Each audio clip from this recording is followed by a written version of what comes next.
Thank you, Brady. Waco's downtown redevelopment is moving into a new phase tonight. The Barron's Branch District has been in planning stages for years. Tonight, City Council took a major step, selecting 3 private development teams, including some familiar faces, to begin negotiations on 8 sites in the heart of downtown Waco. News 10's Jasmine Lotz joins us with more. Lauren Gordon, the Barron's Branch District spans roughly 8.5 acres between Jefferson Avenue, 4th Street and the Brazos River, with the potential for more than 1.2 million square feet of mixed-use development.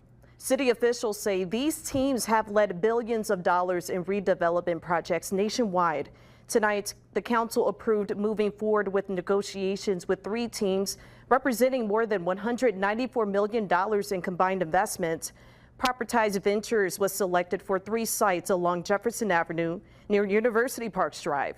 Their proposal includes a 2-story bar and restaurant along the creek, along with 2 mixed-use condo buildings. Construction could begin as early as 2027.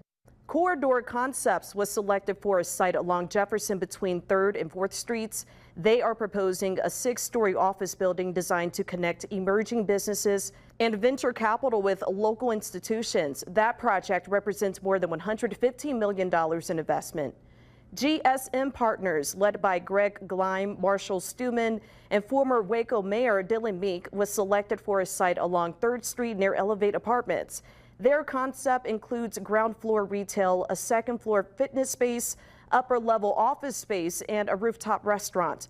That project represents more than $36 million in investment. And will activate a tax base for us and get some revenue going. So I think we've got the best of both worlds here as having this great park, and we're going to have some world-class, best-in-class type of projects going on, which I'm relying on you guys. The council's vote tonight does not create a binding contract, but it does give each selected developer exclusive negotiating rights while due diligence begins. The city says development agreements will return to council for final approval in the coming months. In the studio, Jasmine Lotz, KWTX News 10.